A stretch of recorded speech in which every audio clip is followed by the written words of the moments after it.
Hey guys, welcome back to channel. कैसे हो आप सब? आई होप कि आप सब सेफ हो। अगर आज की 20 मिनट रिवीजन सीरीज के अंदर जो हम चैप्टर करने जा रहे हैं केमिस्ट्री का क्लास 12th का इलेक्ट्रोकेमिस्ट्री। बहुत इंटरेस्टिंग चैप्टर है। विदाउट एनी फर्दर ड्यू इस चैप्टर को शुरू करते हैं। इस चैप्टर के नोट्स आपको हमारे इंग्लिश वर्ड ऐप पे मिल जाएंगे। आप डाउनलोड कर सकते हो हमारे इंग्लिश वर्ड ऐप और गूगल प्ले स्टोर से, link is in the description. वहाँ पे आप कोर्सेज वाले सेक्शन के अंदर चले जाना, वहाँ आपको मिल जाएगा chemistry class 12th notes limited करके आपको मिल जाएगा। वहाँ जाओ आप, वहाँ पे आप आसानी से अवेल कर सकते हो इन नोट्स को, इन रिवीजन नोट्स को, जो कि डेफिनेटली आपके एग्जाम्स के लिए बेनिफिशियल होंगे, जो कि आपको परफॉर्मेंस को एक्सेल भी करेंगे। तो क्या करना है, इंग्लिश वर्ड ऐप डाउनलोड कर लो, link is in the description. बाकी फॉर iOS यूजर्स आप हमारी वेबसाइट विजिट कर सकते हो www.engword.co.in। So without any further ado इस चैप्टर को शुरू करते हैं। भाई क्या है इलेक्ट्रोकेमिस्ट्री में, देखते हैं आओ।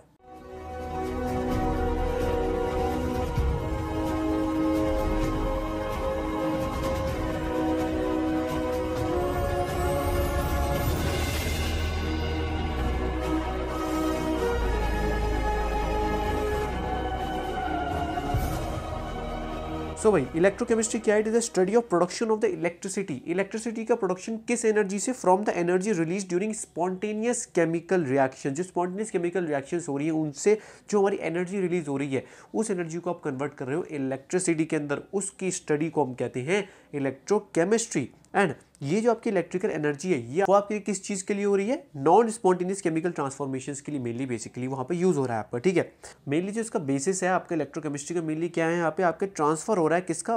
इलेक्ट्रॉन्स का ट्रांसफर हो रहा है from one system to another. तो एक सिस्टम से दूसरे सिस्टम में यहाँ पे जस्ट ट्रांसफर हो रहा है इलेक्ट्रॉन्स का। ठीक है, यहाँ पे दो टाइप के आपको सेल देखने को मिलेंगे, गैल्वेनिक सेल और इलेक्ट्रोलिटिक सेल। मेनली जो गैल्वेनिक सेल होते हैं वो केमिकल एनर्जी को इलेक्ट्रिकल एनर्जी में कन्वर्ट करते हैं, वाइल इलेक्ट्रोलिटिक सेल जो होते हैं वो इलेक्ट्रिकल एनर्जी को केमिकल एनर्जी में कन्वर्ट करते हैं। जस्ट अपोजिट होते हैं यहाँ पे हमारे इलेक्ट्रोलिटिक सेल। तो अगर ई से स्टार्ट है इलेक्ट्रोलिटिक, इसलिए यहाँ पे ई ही पहले आपका आएगा इलेक्ट्रिक। तो electrolytic cell electric energy to chemical energy. अब गैल्वेनिक सेल्स की बात करूं, उसमें आपको कुछ बेसिक बातों का यूज करना है। मतलब आपको पता होनी चाहिए भाई क्या होती है एनोड। एनोड मतलब नेगेटिव पोल। गैल्वेनिक सेल में एनोड मतलब नेगेटिव पोल है ना, जहां पे ऑक्सीडेशन आपको देखने को मिलेगा। सिमिलरली कैथोड होगा तो वो अपोजिट हो जाएगा, मतलब पॉजिटिव पोल।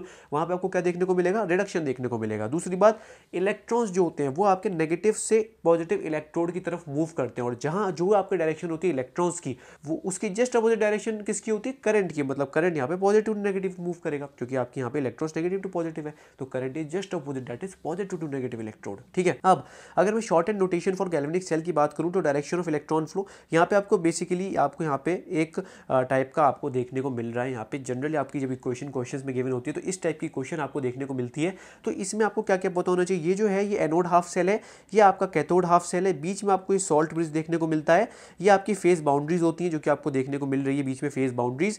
आपको यहाँ पे क्या याद रखना है? लोन से याद रखना है, मतलब LOAN। बहुत आपने जगह सुना होगा, तो यहाँ मैं अभी आपको ये बताना चाहता हूँ LOAN मतलब L से लेफ्ट साइड पे, O मतलब यहाँ पे ऑक्सीडेशन होगा, A मतलब एनोड है इधर, N मतलब नेगेटिव। ठीक है, इधर R से राइट से R से रिडक्शन, C से कैथोड, P से पॉजिटिव, RRCP करके मेनली आप लोन याद करो, उसके जस्ट अपोजिट आपकी राइट हैंड साइड वाली चीज़ें हो जाएंगी। मतलब यहाँ देख सकते हो, यहाँ पे आपका बेसिकली आपका ऑक्सीडेशन हो रहा है, यहाँ पे आपका रिडक्शन हो रहा है।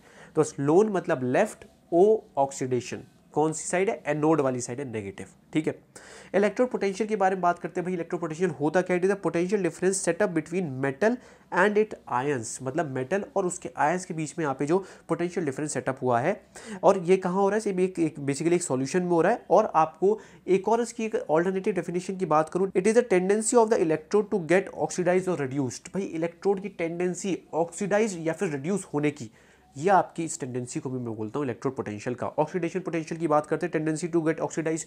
ऑक्सीडेशन पोटेंशियल मतलब क्या हो गया? टेंडेंसी टू गेट ऑक्सीडाइज हो गया, है ना। इसका जस्ट अपोजिट रिडक्शन पोटेंशियल क्या हो जाएगा? Tendency to get reduced. ठीक है, यहाँ पे आपको ऑक्सीडेशन पोटेंशियल के बारे में क्या बोला है? Greater the oxidation potential then greater will be the tendency to get oxidise. तो जितना ज्यादा यहाँ पे ऑक्सीडेशन पोटेंशियल बढ़ता जाएगा, उतनी टेंडेंसी टू गेट ऑक्सीडाइज यहाँ पे बढ़ती जाएगी। वेरी वेरी इंपॉर्टेंट चीज। दूसरी बार रिडक्शन पोटेंशियल और डेफिनेशन बता चुका हूँ, इसलिए जैसी आपकी जितनी ज्यादा रिडक्शन पोटेंशियल की जो वैल्यू ग्रेटर होगी, उतनी ही टेंडेंसी टू गेट रिड्यूस्ड भी बढ़ती जाएगी। जस्ट अपोजिट यहाँ पे ऑक्सीडेशन पोटेंशियल के। अब EMF के बारे में बात करते हैं। EMF ऑफ द सेल दो फॉर्मूले आपको देखने को मिलते हैं, यही बेसिक दो फॉर्मूले आगे भी पूरे चैप्टर में यूज हुए हैं। पहला E0 सेल के बारे में ई ऑक्सीडेशन प्लस ई रिडक्शन, मतलब ये एनोड पे हो और ये कैथोड पे, ऑब्वियस सी बात है। दूसरा formula E naught cell is equals to E oxidation anode minus E oxidation cathode. तो यहाँ पे ये आपका दो आपके फॉर्मूले हैं बेसिकली, ऑक्सीडेशन एंड रिडक्शन के उसके टर्म्स में भी और दोनों ऑक्सीडेशन के टर्म्स में भी, ठीक है। यहाँ पे आपको दोनों फॉर्मूले बेसिकली याद होने चाहिए। दूसरी free energy change for a cell reaction के बारे में बात करने वाले, डेल जी, बहुत बार वेरी वेरी इंपॉर्टेंट चीज जो कि आपसे अक्सर पूछी गई है एग्जाम्स में, डेल जी का फॉर्मूला पूछा जाता है। Del G is equals to minus N F E cell, मेरे लिए फ्री एनर्जी चेंज होता है डेल जी, ठीक है। अब मैं आपके बारे में बात करने वाला हूँ, अगर यहाँ पे आपका जो ई सेल है, जो हम ई सेल की बात करें, अगर ये ई सेल पॉजिटिव हुआ, अगर पॉजिटिव हुआ तो मैंने डेल जी क्या हुआ, वो नेगेटिव आया, डेल जी की वैल्यू सीधी सीधी नेगेटिव आ जाएगी। अगर ये पॉजिटिव होगा, ई सेल वाला टर्म पॉजिटिव हुआ तो del G will be negative, तो आपका जो सेल रिएक्शन होगा उसको मैं स्पॉन्टेनियस की कैटेगरी में डालूंगा, मतलब डेल जी नेगेटिव आया तो आपका जो रिएक्शन है वो स्पॉन्टेनियस रिएक्शन हुआ। सिमिलरली अगर उल्टा हो गया, अगर ई सेल मेरा नेगेटिव हुआ, अगर ई सेल नेगेटिव हुआ तो डेल जी पॉजिटिव होगा, सीधी सी बात है। डेल जी पॉजिटिव हुआ तो अब कौन सी रिएक्शन होगी, नॉन स्पॉन्टेनियस रिएक्शन होगी। दो टाइप की रिएक्शन, आई होप की समझ में आ गई होगी। सिमिलरली यहाँ पे आपको वही ऊपर वाला फॉर्मूला यहाँ पे आपको गिवन है। एन इसमें क्या है, एन है number of moles of electrons transferred in the reaction, कितने number of moles of electrons यहाँ पे ट्रांसफर्ड हुए रिएक्शन में। दूसरा एफ जो है, एफ आपको ऑलरेडी पता है, एफ है फैराडे कांस्टेंट, काफी सारे चैप्टर्स में देखा है, वैल्यू होती है 96550, बहुत वेरी वेरी इंपॉर्टेंट, इसको याद रखना। ये कुछ बहुत इंपॉर्टेंट बेसिक सी बातें हैं। इलेक्ट्रोकेमिकल सीरीज बहुत इंपॉर्टेंट, कुछ नहीं करना इसमें, देखो बस ये जो मैंने सीरीज बोली, इस सीरीज को बस आपको मन में छाप लेना है। इसके लिए आपको रिवीजन नोट्स मिल जाएंगे, वो आपको हमारे इंग्लिश वर्ड ऐप पे मिल जाएंगे, डाउनलोड करो फटाफट से, डिस्क्रिप्शन में लेंगे, पूरा प्रोसीजर भी डिस्क्रिप्शन में दे रखा है, कैसे आप इन नोट्स को अवेल कर सकते हो बहुत ही ईजी वे में, ठीक है। यहाँ पे आपको एक इलेक्ट्रोकेमिकल सीरीज देखी हुई है, क्या है electrochemical series, arrangement of all the electrons in order of their increasing standard reduction potential. SRP जो होता है that is standard reduction potential के टर्म्स में यहाँ पे आपको सारे यहाँ पे आपके अरेंजमेंट आपका यहाँ पे देखने को मिल रहा है, आपकी सारी यहाँ पे एलिमेंट्स का देख सकते हैं। यहाँ पे H2 होता है जिसका 0 होता है वोल्ट, है ना, SRP 0, उसके ऊपर जाओगे तो नेगेटिव होता जाएगा, इसके नीचे आओगे तो पॉजिटिव होता जाएगा। कुछ टर्म्स यहाँ पे दे रखी है, बहुत वेरी वेरी इंपॉर्टेंट, यही मेन पॉइंट्स आपको आगे काफ़ी सारे थ्योरेटिकल क्वेश्चन MCQs में, स्कूल के एग्जाम्स में काफ़ी जगह पूछा जाता है, बोर्ड के एग्जाम्स में, तो इसको याद रखना है। जो मैंने आपको बताया कि अगर SRP वैल्यू डिक्रीज हो रही है, आपको देखने को मिल रहा है SRP वैल्यू डिक्रीज हो रही है, यहाँ पे SRP वैल्यू डिक्रीज हो रही है, tendency to get oxidising themselves वो इंक्रीज होगी। अगर SRP वैल्यू कम होगी तो tendency to get oxidising themselves will be increasing, इससे रिड्यूसिंग पावर भी इंक्रीज होगी बेसिकली। अगर SRP डिक्रीज होगी तो रिड्यूसिंग पावर इंक्रीज होगी। सिमिलरली अगर SRP इंक्रीज होगी तो आपके यहाँ पे ऑक्सीडाइजिंग पावर इंक्रीज होगी, ठीक है। अगर आपकी SRP वैल्यू बढ़ती जा रही मतलब ऑक्सीडाइजिंग वैल्यू आपकी, ऑक्सीडाइजिंग पावर जो है आपकी वो बढ़ती जा रही है। ये आपको कुछ बेसिकली यहाँ पे बात रखनी, बाकी यहाँ पे और भी टर्म्स कुछ लिखी हुई है, डेफिनेटली एक बार चेकआउट करना। सिमिलरली यहाँ पे वो लिखा हुआ है oxidising power directly proportional to SRP, बोला है SRP अगर बढ़ती जाएगी तो ऑक्सीडाइजिंग पावर बढ़ती जाएगी, सीधी सी बात है। और जबकि रिड्यूसिंग पावर होती है वो डायरेक्टली प्रोपोर्शनल होती है SOP की, या फिर मैं बोल सकता हूँ इनवर्सली प्रोपोर्शनलिटी SRP के। बताया ना कि SRP अगर बढ़ेगा तो रिड्यूसिंग पावर कम होगी, मैंने जस्ट पहले इसके पिछले वाले पेज पे बताया। तो वेरी वेरी इंपॉर्टेंट कुछ टर्म्स हैं, ये आपको ध्यान से पढ़नी है। अभी रिवीजन पर्पज से वीडियो चल रही है तो मैं जल्दी बता रहा हूँ। यूट्यूब एक ऑप्शन है जिसमें आप स्पीड कम कर सकते हो, स्पीड ज्यादा कर सकते हो, वो आपके अकॉर्डिंग प्लेबैक स्पीड आप देख सकते हो कि अगर मैं आपको लग रहा है मैं काफी तेज बोल रहा हूँ तो उसको कम कर लो, लग रहा है धीरे बोल रहा हूँ तो तेज करो, अपनी श्रद्धा अनुसार करो जो करना है। बट ये रिवीजन वीडियो से बेस्ट वीडियो आपको कहीं नहीं मिलने वाली, ये मैं गारंटी दे सकता हूँ, ठीक है। Metals which are placed above in series, अगर अबव इस सीरीज के अबव जो यहाँ पे मेटल्स प्लेस हैं, easily displace metal ion from their aqueous solution, वो इजीली डिस्प्लेस कर सकते हैं अपने metal ions from the aqueous solution. अगर यहाँ पे कुछ एग्जांपल देखने को आपको मिल रहा है। और जो नॉन मेटल्स हैं जो सीरीज के नीचे प्रेजेंट है वो इजीली डिस्प्लेस कर सकते हैं anions of non metals which are placed above in the series, ठीक है। वेरी वेरी इंपॉर्टेंट बात, कुछ यहाँ पे बेसिक एग्जांपल दे रखे, देखना चाहो तो देख सकते हो। मेन जो आपको क्या करना है, आपको कुछ नहीं करना, ये जो सीरीज है बस ये याद करनी, इसी के टर्म्स में आपकी सारी चीजें होने वाली हैं। ये सीरीज एक बार मन में देख के चलोगे तो डेफिनेटली काफी सारे क्वेश्चन ऑलरेडी सॉल्व हो जाएंगे एंड काफी ज्यादा मजा आने वाला है आपको, ठीक है। वही सेम चीज मैंने ऊपर H2 के ऊपर जो मेटल्स हैं उनके बारे में लिखे हो जो डिस्प्लेस कर सकते हैं। वेरी वेरी इंपॉर्टेंट कुछ यहाँ बातें, सबसे important Nernst equation, very very important Nernst equation के ऊपर बहुत प्यारा क्वेश्चन आ चुके हैं। ये फॉर्मूला मन में बसा लेना है, E cell is equals to E naught cell minus 2.303 RT upon NF into log Q, ठीक है। यहाँ पे सारी वैल्यूज आपको दे रखी है कि T आप क्या ले सकते हो, R क्या ले सकते हो, F क्या ले सकते हो। जो दूसरी इंपॉर्टेंट बात, सबसे इंपॉर्टेंट बात आपको ये वाली इक्वेशन याद रखनी, E cell is equals to E naught cell minus 0.059 upon N log Q। जो ऊपर हमने टर्म्स है ना F, उन सबको हमने यहाँ पे इक्वेट कर दिया, उसके बाद हमने 0.059 वाली इक्वेशन निकाला है, जिसमें N क्या है आपका नंबर ऑफ ट्रांसफर्ड इलेक्ट्रॉन था, यहाँ पे N is number of transferred electrons and Q is the reaction coefficient, ठीक है। F तो आपको फैराडे कांस्टेंट ऑलरेडी पता है। तो सारे इक्वेशन के मतलब एक बहुत इंपॉर्टेंट ये वाला फॉर्मूला आता है। ये जो फॉर्मुलेज मैं बता रहा हूँ बहुत ही बेसिक फॉर्मुले, इलेक्ट्रोकेमिस्ट्री दिमाग का और फॉर्मुलेज का गेम है, फॉर्मुलेज आपको डेफिनेटली करने होंगे। एप्लीकेशन ऑफ नर्स्ट इक्वेशन में कहाँ का एप्लीकेशन हो सकती है, जैसे कि यहाँ पे आपका इस वाली इक्वेशन में हो सकता है, जैसे यहाँ पे देख सकते हो ई रिडक्शन निकाल लो तो E not reduction minus RT upon NF ln, reaction coefficient मतलब M, अपॉन mn+, ठीक है, जैसे कि आप देख सकते हो। सिमिलरली अगर आप इसको इस टर्म्स में लिखना चाहोगे तो that will be 0.059 upon n log 1 upon mn+।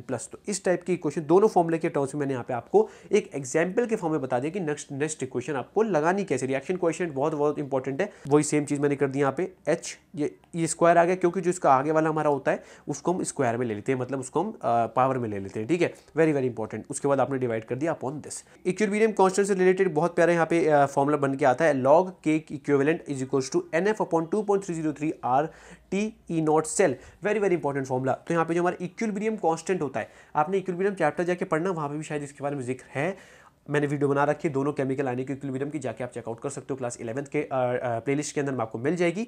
दूसरी बात यहाँ पे ये डेफिनेटली फॉर्मूला आ सकता है कि यहाँ पे नस्ट इक्वेशन के अंदर इक्विलिब्रियम कांस्टेंट के टर्म्स में अगर आप निकालना चाहो तो कैसे निकालते हो। तो ये फॉर्मूला मैंने आपको दे रखा है, वेरी वेरी इंपॉर्टेंट फॉर्मूले थे। देखो जो फॉर्मूले थे उसको समझाने कुछ नहीं, आपको याद करना है, इसको अभी याद कर लो, बहुत ही बेस्ट यहाँ पे ट्रिक है जो कि आप इसको याद करो जिससे आपके क्वेश्चंस बनेंगे। Electrochemical cells and Gibbs energy for the reaction. Gibbs energy का E0 सेल या गिब्स एनर्जी का E सेल से रिलेटेड दो बहुत बहुत प्यारे फॉर्मूलेज ये दोनों करने हैं, वेरी वेरी इंपॉर्टेंट फॉर्मूला, ठीक है, ये दोनों कर रहे हैं। ये रहा -2.303 RT log k, या फिर -NFE सेल, या फिर G0 का हो गया -NFE0 सेल, या फिर आपका हो गया -RT ln k। तो ये कुछ 3-4 फॉर्मूले हैं जो कि आपस में ऑल्टरनेटिव्स है एक दूसरे के अलग अलग टर्म्स में। E0 के टर्म्स में हो गया, log k के टर्म्स में हो गया, ln के टर्म्स में हो गया, है ना, या फिर नॉर्मल E सेल के टर्म्स में हो गया। ये कुछ G के फॉर्मूलेज जो कि आपको डेफिनेटली याद करने, गिब्स एनर्जी के काफ़ी सारे questions in give directly formulas पे आ जाते हैं, तो डेफिनेटली याद करने की कोशिश करना। कंडक्टेंस ऑफ इलेक्ट्रोलाइट सॉल्यूशंस के बारे में बात करते हैं। आपको पता है यहाँ पे जो R is equals to rho L upon A, है ना, बहुत इंपॉर्टेंट फॉर्मूला, आपने फिजिक्स में पढ़ा हुआ, केमिस्ट्री पढ़ा हुआ, काफी जगह पढ़ा हुआ, R is equals to rho L upon A. यहाँ पे जो रो है, इसी रो को तो मैं कहता हूँ रेसिस्टिविटी या फिर स्पेसिफिक रेसिस्टेंस, जिसकी ऐसा यूनिट होती है ओम मीटर। अगर मैं इसी रेसिस्टेंस, अगर मैं, आपने रेसिस्टिविटी पढ़ लिया, रो R क्या होता है, R होता है रेसिस्टेंस, तो रेसिस्टेंस का अगर मैं इनवर्स कर दूं, मतलब यहाँ पे इनवर्स ऑफ रेसिस्टेंस कर दूं, तो उसको मैं बोलता हूँ कंडक्टेंस, जिसको मैं बोलता हूँ G। तो G is equals to 1 upon R। बहुत इंपॉर्टेंट बात, G is equals to 1 upon R, सारे टर्म्स लिखोगे तो KA अपॉन L आ गया। बेसिक फॉर्मूला, बहुत बेसिक फॉर्मूला है, ठीक है। यहाँ पे आपको पता लग गया ऐसा यूनिट जो ऑफ कंडक्टेंस, मतलब G, जो कि है इनवर्स ऑफ R, उसकी क्या है, ओम पर ओम, मतलब R की होती है ओम, तो ओम इनवर्स हो गया आपका G की वैल्यू, मतलब G का ऐसा यूनिट। वो बहुत बहुत बेसिक चीजें कर रहे हैं हम, ठीक है।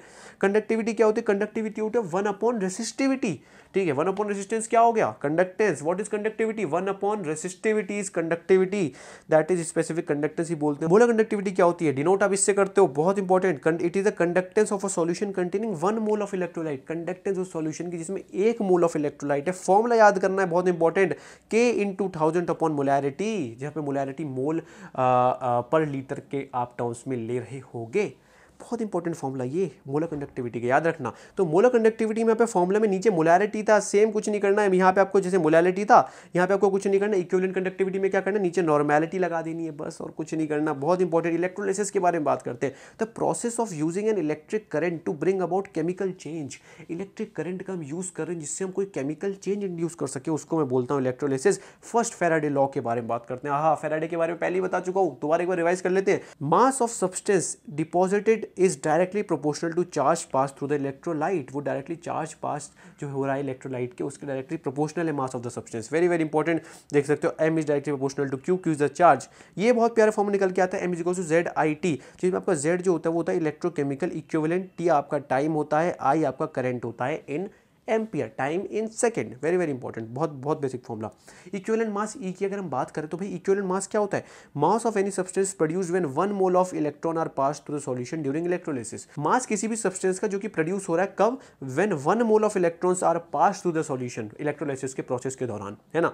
और ये फॉर्मूला आपको मैंने शायद some basic concept of chemistry पढ़ाया नहीं पढ़ाया, अगर नहीं पढ़ाया तो इसको वहां भी लिख लेना, और ये यहाँ भी काम आएगा। याद रखना कि W is equals to I into T upon 96500 into E। Very very important, ठीक है, ये बहुत बहुत इंपॉर्टेंट फॉर्मूला है। तो इक्विवेलेंट मास से रिलेटेड ये फॉर्मूला वेरी वेरी इंपॉर्टेंट हो जाता है। फैराडे सेकंड लॉ की बात करते हैं। सेकंड लॉ की बात करते हैं, सेकंड लॉ क्या कहता है, it states when equal charge is pass to different electrolytes. अगर हम same charge different different electrolytes के अंदर पास करेंगे तो वहां पे जो अमाउंट ऑफ सब्सटेंस डिपॉजिट होगा वो किसके प्रोपोर्शनल होगा, इक्विवेलेंट वेट के प्रोपोर्शनल होगा। वेरी वेरी इंपॉर्टेंट, वहां पे यहाँ पे आपको इक्विवेलेंट वेट के प्रोपोर्शनल हो रहा है, ठीक है। बहुत इंपॉर्टेंट बेसिक फॉर्मूला क्या लेते हैं, W is equals to Z into Q, या फिर आप लिख सकते हो W is equals to EQ upon 96500 96,500 एक तरीके से फेराडे एफ को डिनोट कर रहा है। Very very important. यहाँ से आपको बहुत प्यारा फॉर्मूला मिलता है। हाँ, इससे इतना इंपॉर्टेंट फॉर्मूला, बहुत सारे क्वेश्चन है। W1 is upon W2 is equal to Z1 upon Z2 is equal to E1 upon E2, जहाँ पे आपका Q जो है वो हर जगह सेम हो रहा है। जब भी आप ये अप्लाई कर सकते हो फॉर्मूला, बहुत इंपॉर्टेंट फॉर्मूला। अलग अलग टर्म्स देते थे, कभी आपको W1 दे देगा, W2 पूछेगा, या फिर W1 या W2 का रेशियो पूछ लेगा, जब आपको सारी वैल्यूज बाकी गिवन होंगी। तो वे बहुत ही इंपॉर्टेंट बेसिक सा फॉर्मूला है जो कि आपको करना इंपॉर्टेंट हो जाता है। तो ये जो मैं आपको फॉर्मूलेस बता रहा हूँ इतने इंपॉर्टेंट क्यों है, क्योंकि यही आपका पूरा चैप्टर को चला रहे हैं। अब इलेक्ट्रोलाइटिक कंडक्टर्स के बारे में बात करें, रेसिस्टेंस का फॉर्मूला आपको ऑलरेडी पता है, कंडक्टेंस का पता है, स्पेसिफिक रेसिस्टेंस का आपको ऑलरेडी पता है, स्पेसिफिक रेसिस्टेंस का आपको फॉर्मूला पता है। सारे बेसिक से फॉर्मूलेस एक बार समराइज कर दिए। स्पेसिफिक कंडक्टेंस बता दिया, K = 1 अपॉन रेसिस्टिविटी हो गया, है ना। फिर मोलर कंडक्टिविटी का फॉर्मूला हो गया, आपका इक्विवेलेंट कंडक्टिविटी हो गया। सारे आपके फॉर्मूलेज मैंने एक जगह समराइज कर दिए। जो आपको बस यही मैं काम करता हूँ, मैं सारी चीज समराइज करके चलता हूँ जिससे आपको कोई दिक्कत ना हो। Variation of conductivity and molar conductivity with concentration के बारे में बात करते हैं। अगर हम बात करें for weak and strong electrolytes, दोनों वीक और स्ट्रॉन्ग इलेक्ट्रोलाइट्स के लिए जो कंडक्टिविटी होती है वो हमेशा डिक्रीज करेगी अगर हमारी कंसंट्रेशन में डिक्रीज हो रहा है। तो कंसंट्रेशन में डिक्रीज हो रहा है तो मेरी जो कंडक्टिविटी होगी वो भी डिक्रीज करेगी, अगर चाहे दोनों की बात करो, चाहे वीक इलेक्ट्रोलाइट हो चाहे हमारा स्ट्रॉन्ग इलेक्ट्रोलाइट हो। जो मोलर कंडक्टिविटी होती है वो इंक्रीज होती है विद डिक्रीज इन कंसंट्रेशन। याद रखना कि अगर हम कंसंट्रेशन डिक्रीज करेंगे तो जो मोलर कंडक्टिविटी है वो यहाँ पे बढ़ती है। क्यों? क्योंकि तो टोटल वॉल्यूम V है of the solution containing 1 mole of electrolytes, वो भी वहाँ पे इंक्रीज हो रहा है। V हमारा इंक्रीज हो रहा है, इसलिए यहाँ पे ये हमारे मोलर कंडक्टिविटी बेसिकली यहाँ पे हमारी इंक्रीज हो रही होती है। ठीक है, ये बहुत बेसिक चीज है, इसको याद रखना। स्ट्रॉन्ग इलेक्ट्रोलाइट्स की बात करूं, स्ट्रॉन्ग इलेक्ट्रोलाइट्स में हमारा, अगर हम वीक इलेक्ट्रोलाइट्स की बात करें जैसे एसिटिक एसिड, उनके अंदर क्या खासियत होती है कि उनके पास लोअर डिग्री ऑफ डिसोसिएशन होता है एट हायर कंसंट्रेशन। तो उनके पास यहाँ पे लोअर डिग्री ऑफ डिसोसिएशन होता है at higher concentration. Very very important बात जो कि आपको याद रखनी है। अगर मैं इनफाइनाइट डाइल्यूशन की बात करूँ, इनफाइनाइट डाइल्यूशन पे जबकि कंसंट्रेशन C होता है वो 0 हो जाती है एक तरीके से, तो जो इलेक्ट्रोलाइट डिसोसिएट कंप्लीटली, इस केस में इनफाइनाइट डाइल्यूशन पे आपको जो इलेक्ट्रोलाइट होता है वो कंप्लीटली डिसोसिएट हो जाता है, मतलब अल्फा की वैल्यू आपको 1 देखने को मिल जाएगी। दूसरी बात आपका, अगर मैं इफेक्ट ऑफ डाइल्यूशन की बात करूं तो स्पेसिफिक कंडक्टिविटी जो K होती है हमारी decreases with dilution because of decrease in number of ions पर सेंटीमीटर क्यूब ऑफ इलेक्ट्रोलाइट। भाई क्यों? सीधी सी बात है, जो हमारी स्पेसिफिक कंडक्टिविटी K होती है वो हमारी बेसिकली डिक्रीज करेगी अगर हम यहाँ पे डाइल्यूशन को इंक्रीज करते जाएंगे। क्यों? इसका रीजन क्या है? क्योंकि हमारे नंबर ऑफ आयंस है ना पर सेंटीमीटर क्यूब ऑफ इलेक्ट्रोलाइट वो यहाँ पे कम होते जा रहे हैं, इसलिए यहाँ पे हमारी स्पेसिफिक कंडक्टिविटी यहाँ पे डिक्रीज होती जाएगी। ठीक है, अगर मैं अब टेम्परेचर की बात करूँ, टेम्परेचर पे क्या इफेक्ट हो रहा है मेरे लिए, टेम्परेचर की वजह से क्या इफेक्ट हो रहा है, जो कंडक्टिविटी होती है ऑफ ऑल इलेक्ट्रोलाइट्स, सारे इलेक्ट्रोलाइट्स की कंडक्टिविटी इंक्रीज करती है अगर हम टेम्परेचर को इंक्रीज करते हैं। तो it increases with the increase in temperature. Kohlrausch's law के बारे में बात करते हैं। देखो कॉलर्स लॉ पढ़ना है तो पढ़ सकते हो, एक बार घुमा सकते हो, इससे कोई दिक्कत नहीं। इसके ये है कि हाँ चांसेस हो जाते हैं कभी कभी क्वेश्चंस आने के, तो जितनी ये वाला लॉ तो बस ये है कि जितनी क्वेश्चंस प्रैक्टिस करोगे जब ही आपकी ये इंप्रूवमेंट आपको इसमें देखने को मिल रहा होता है। Equivalent conductance and infinite dilution, हम इसको इससे डिनोट करते हैं। ठीक है, दूसरी बात यहाँ पे आपको एनाइन के लिए आपको ये डिनोट करते हैं, केटाइन के लिए ये करते हैं, है ना। और मेनली आपको जो इलेक्ट्रोलाइट होते हैं उसमें एनाइन केटाइन दोनों होते हैं, तो यहाँ पे एनाइन प्लस केटाइन का मिक्सचर होता है। सीधी सी बात है, जैसे यहाँ पे आप KCl अगर लेना चाहो तो KCl में क्या होगा, K प्लस और Cl नेगेटिव दोनों का टर्म्स होगा। तो आपके जो क्वेश्चन में इक्वेशन आती है बस आपको उनको ऐसे तोड़ना होता है और एक फाइनल इक्वेशन बनानी होती है जो कि आपको क्वेश्चन में पूछा जाता है कि आपको इसका बताओ कैसे आपको डिनोट करना है। सारी वैल्यूज गिवन होती है, वैल्यूज आपको करनी होती है। ये आप कब कर सकते हो, जब आप क्वेश्चन सॉल्व करोगे। इसके लिए NCERT के क्वेश्चंस लगा लो, आई थिंक वो सफिशिएंट है। इसके साथ साथ कोई और रिफ्रेशर देखना चाहो तो कर सकते हो, फिर प्रीवियस क्वेश्चंस लगा लेना। तो डेफिनेटली आप उसके लिए क्वेश्चंस प्रैक्टिस कर लेना और कॉलर्स लॉ आपकी डेफिनेटली यहाँ पे इंप्रूव होने वाली है। बहुत ही बेसिक चीज़ थी। एप्लीकेशंस में वही आपको मैंने बोला, क्वेश्चन जितने प्रैक्टिस करोगे उतना ही आपको फायदा होने वाला है। जैसे कि यहाँ पे BaCl2 का एग्जांपल ले लो, तो Ba2+ और यहाँ पे 2 टाइम्स ऑफ Cl नेगेटिव हो गया, जो कि यहाँ पे जैसे 2 है तो उसको जस्ट हमने मल्टीप्लाई कर दिया इसके आगे, तो 2 Cl नेगेटिव हो गया बेसिकली। तो ये आपको जब भी आपको फायदा होगा जब आप इसके क्वेश्चन सॉल्व करोगे। तो आपके लिए मेरी तरफ से आपके लिए होमवर्क है कि आप कोई कॉलर्स लॉ के क्वेश्चन सॉल्व कर रहे हैं और कमेंट में बताओ कि आपसे हो रहे हैं कि नहीं हो रहे। Degree of ionisation of weak electrolyte already आपको पता है, अल्फा आपको डिनोट करते हैं आपको इक्विवेलेंट या फिर molar conductivity eight given concentration upon limiting equivalent या फिर मोलर कंडक्टिविटी को आपको मिली, इन दोनों को डिवाइड करना है और आपको यहाँ पे अल्फा की वैल्यू डेफिनेटली आने वाली है। तो यहाँ पे dissociation constant for weak electrolytes का फॉर्मूला एक ये और प्यारा सा है, C∝² अपॉन 1 माइनस अल्फा। बाकी आप अल्फा की वैल्यू आपने यहाँ पे रख दी है तो आप बड़ा सा फॉर्मूला बना सकते हो, बट मेनली क्या फॉर्मूला याद रखना है, C∝² अपॉन 1 माइनस अल्फा। तो ये कुछ बेसिक से फॉर्मूले जो कि आपको याद रखने हैं। अब सेल एंड बैटरीज के बारे में बात करते हैं। कमर्शियल सेल्स क्या होते हैं, जैसे प्राइमरी सेल आते हैं। प्राइमरी सेल क्या होता है, cells once exhausted can not be used again. सीधी सी बात है प्राइमरी सेल्स, प्राइमरी बहुत बेसिक सी चीज़, एक बार यूज़ करते हो दोबारा यूज़ नहीं कर सकते, जैसे ड्राई सेल या फिर मरकरी सेल। सेकेंडरी सेल्स कौन से है कि रिचार्जेबल सेल होते हैं भैया, which can be use again and again, बार बार इनको यूज़ कर सकते हो, रिचार्ज हो सकते हैं बार बार। ये एग्जाम्पल निकल कैडमियम सेल या फिर लेड स्टोरेज बैटरी हो गई। तो यहाँ पे जो फ्यूल सेल्स होते हैं वो क्या होते हैं, ऐसे टाइप के सेल जो कि कन्वर्ट कर सकते हैं energy of combustion of fossil fuels directly electrical energy में उन्हें कन्वर्ट कर देंगे, तो बेसिकली आप उनको फ्यूल सेल्स कहते हो। जैसे हाइड्रोजन ऑक्सीजन H2O2 आपका फ्यूल सेल हो गया, H2O2 fuel cell, very very important example.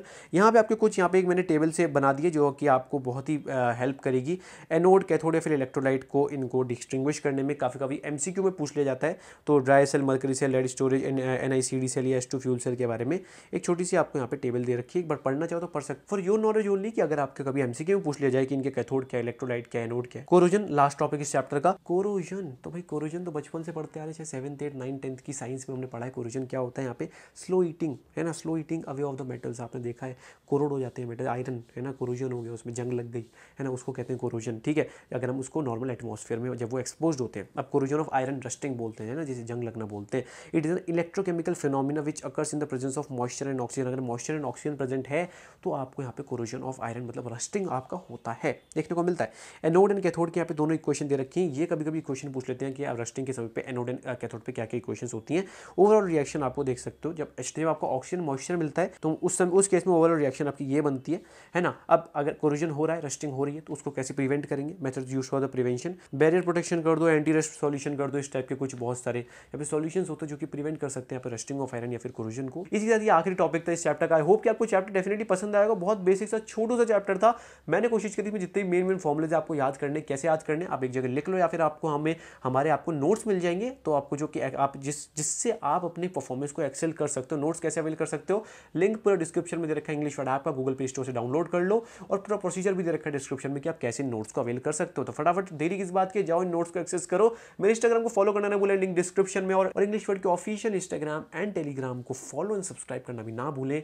ये सब बिल्कुल जरूर करते जाओ। इंग्लिश वर्ड ऐप पे फटाफट एक छोटा सा प्यारा सा अच्छा सा रिव्यू जरूर लिख के आना, जिससे हमें बहुत हेल्प मिलेगी रेटिंग्स बढ़ाने में। आई होप कि आपको वीडियो पसंद आई होगी। मिलते हैं अगले 20 मिनट रिवीजन सीरीज चैप्टर के साथ। जब तक stay blessed, good bye, bye bye, फोर्थ रहो, टाटा, गुड बाय।